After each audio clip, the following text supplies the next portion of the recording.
હાલ બીજેપીએ વધુ એક યાદી જાહેર કરી છે। ભાજપે 4 ઉમેદવારના નામ જાહેર કર્યા છે। મહત્વનું છે કે 26 માંથી 7 લોકસભા બેઠકના નામ બાકી હતા, તેમાંથી 4 નામ જાહેર કર્યા। છોટાઉદેપુરથી ગીતાબેન પટેલનું નામ જાહેર કરવામાં આવ્યું છે, ત્યારે પાટણ, મહેસાણા, અમદાવાદ પૂર્વ બેઠકના નામ જાહેર કરવાના બાકી છે। આણંદ બેઠક પર મિતેશ પટેલનું નામ જાહેર કરવામાં આવ્યું છે। છોટાઉદેપુર માં ગીતા પટેલનું નામ બહાર આવ્યું છે। ભાજપે 4 ઉમેદવારના નામ જાહેર કર્યા છે। આણંદ બેઠક પરથી મિતેશ પટેલનું નામ બહાર આવ્યું છે, તો છોટાઉદેપુરથી ગીતાબેન પટેલનું નામ બહાર આવ્યું છે।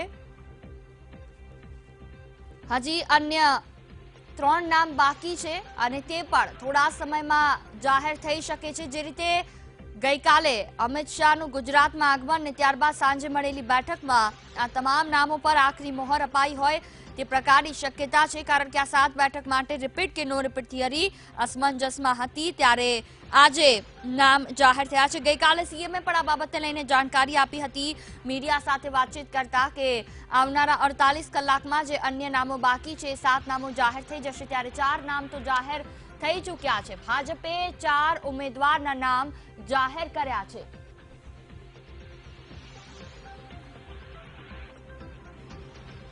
આણંદ બેઠક પરથી મિતેશ પટેલનું નામ બહાર આવ્યું છે, તો છોટાઉદેપુરથી ગીતા પટેલનું નામ બહાર આવ્યું છે। મહત્વનું છે કે પાટણ બેઠક પરથી હાઈકમાન્ડે દિલીપ ઠાકોરનું નામ નક્કી કર્યું છે। સૂત્રો તરફથી આ માહિતી છે, પરંતુ તેમ છતાં પાટણથી ભરતસિંહ ડાભીને અપાયા। છોટાઉદેપુરથી રામસિંહ રાઠવાનું પત્તું કપાયું છે, એટલે કહી શકાય કે ભાજપે નો રિપીટ થિયરી અપનાવી છે। તો આ સાથે જે 4 ઉમેદવારોના નામ જાહેર કર્યા તેમાં આણંદથી મિતેશ પટેલ, છોટાઉદેપુરથી ગીતાબેન પટેલનું નામ જાહેર કરવામાં આવ્યું છે। રામસિંહ રાઠવાનું પત્તું કપાતા મહિલાને પ્રાધાન્ય આપવામાં આવ્યું છે। આ વિશે વધુ વાતચીત કરવા માટે સંવાદદાતા રાજેન્દ્ર મારી સાથે ફોન લાઈન પર જોડાયા છે। રાજેન્દ્ર, 4 સીટો પરથી ઉમેદવારોના નામ જાહેર કરવામાં આવ્યા છે, હજી 3 બાકી છે। આ 4 સીટો પર જોવા જઈએ તો ભાજપે ક્યાંક નો રિપીટ થિયરી અપનાવી છે। શું વિગતો? આવનારા સમયમાં આ થિયરી કેટલી કામ કરશે?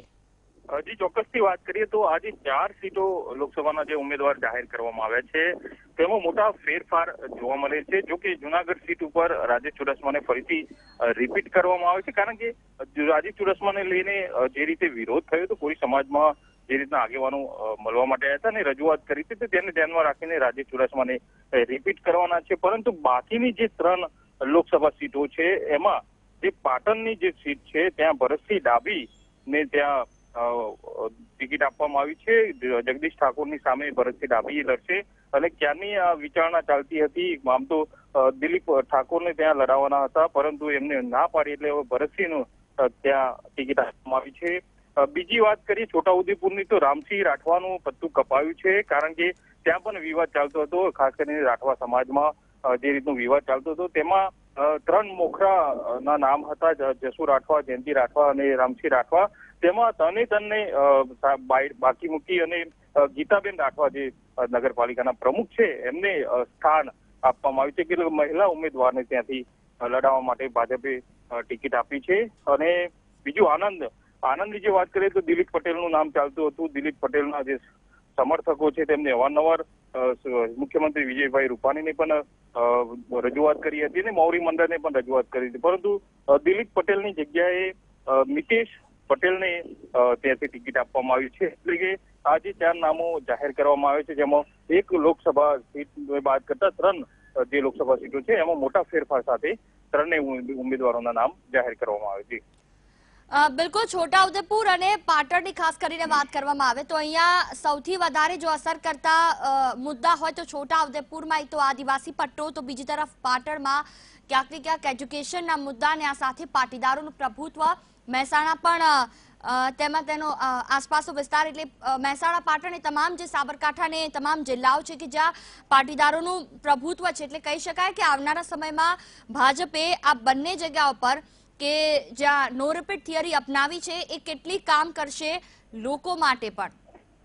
હજી ચોક્કસથી પાટણ જે લોકસભા સીટ હતી ત્યાં ભાજપ પાટીદાર જે ઉમેદવાર છે એને ટિકિટ આપવાની વિચારણા ચાલતી હતી, પરંતુ એની સામે જે કોંગ્રેસે જગદીશ ઠાકોરનું નામ જાહેર કર્યું એટલે પછી ભાજપે પોતાની જે વિચારણા હતી એ બદલી અને ત્યારથી ઠાકોર ઉમેદવારને ત્યાં ઉભો રાખવાનું નક્કી કર્યું હતું. પરંતુ એમાં પહેલું નામ દિલીપ ઠાકોરનું હતું, જે રાજ્ય કક્ષાના મંત્રી છે, પરંતુ દિલીપભાઈએ ના પાડી દીધું હતું ત્યાંથી લડવાની, અને એની સામે બીજો ઓપ્શન માત્ર ભરતસિંહ જે ડાભી છે એ હતા. એટલે પછી ભારતીય જનતા પાર્ટીએ ભરતસિંહ ડાભીને ત્યાંથી ટિકિટ આપી છે. પરંતુ વાત કરીએ પાટણ સીટની તો ત્યાં ઠાકોર સમાજનું સારું એવું વર્ચસ્વ છે અને સૌથી વધુ વોટર ઠાકોર છે અને બીજા વોટર પાટીદારો છે. એટલે કે ત્યાંથી બે ઓપ્શન હતા, કાં તો પાટીદારને ટિકિટ આપી કાં તો ઠાકોર ઉમેદવારની. પરંતુ કોંગ્રેસે જે ઠાકોર ઉમેદવારને ટિકિટ આપી ત્યારબાદ ભારતીય જનતા પાર્ટીએ માત્ર ઠાકોર ઉમેદવારને ટિકિટ આપવાની હતી અને તેને ધ્યાનમાં રાખીને ભરતસિંહને ટિકિટ મળી છે.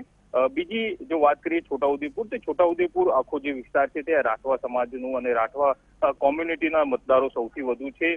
રામસિંહ રાઠવા ત્યાંના સાંસદ હતા, પરંતુ રામસિંહ રાઠવાને લઈને ત્યાંના જે કાર્યકર્તાઓ છે અને ત્યાંના લોકોમાં નારાજગી જોવા મળી હતી, કારણ કે તેઓ સાંસદ દરમિયાન ત્યાં સમગ્ર જે છોટાઉદેપુર વિસ્તાર છે ત્યાં વિકાસના કામોમાં ક્યાંક ને ક્યાંક લોકોને મોટી મુશ્કેલી પડી હતી અને એની નારાજગી લોકોમાં જોવા મળતી હતી. જે રીતે પ્રતિસાદ રામસિંહ રાઠવાનો આવતો હતો ત્યાંથી પાર્ટીએ નક્કી કર્યું હતું કે ત્યાં ઉમેદવારને રિપીટ ન કરવો જોઈએ. તો આ બધું ધ્યાનમાં રાખી અને ત્યારબાદ એક નિર્ણય લેવામાં આવ્યો, જેમાં જે છોટાઉદેપુર સીટ છે ત્યાં જસુ રાઠવા જે ત્યાંના પ્રખર દાવેદાર માનવામાં આવતા હતા, પરંતુ જસુ રાઠવા અને જયંતિ રાઠવા અને રામસિંહ રાઠવા ત્રણની આંતરિક વિવાદના કારણે ગીતાબેન રાઠવા જે નગરપાલિકાના પ્રમુખ છે અને એક મહિલા ઉમેદવાર છે અને ત્યાં સક્રિય રીતે કાર્ય કરી રહ્યા છે, તો એમના ઉપર પક્ષે પસંદગી મૂકી અને તેમને ટિકિટ આપી છે. આમ તો રાઠવા જે સમાજ છે એમાંથી ટિકિટ આપવાની હતી અને ગીતાબેન રાઠવા પણ એ સમાજમાંથી આવે છે, એટલે એમને ટિકિટ આપવામાં આવી હતી. બિલકુલ, તમામ જાણકારી બદલ આભાર. અપડેટ માટે પાછા ફરીશું. તો ભાજપે 4 ઉમેદવારોના નામ જાહેર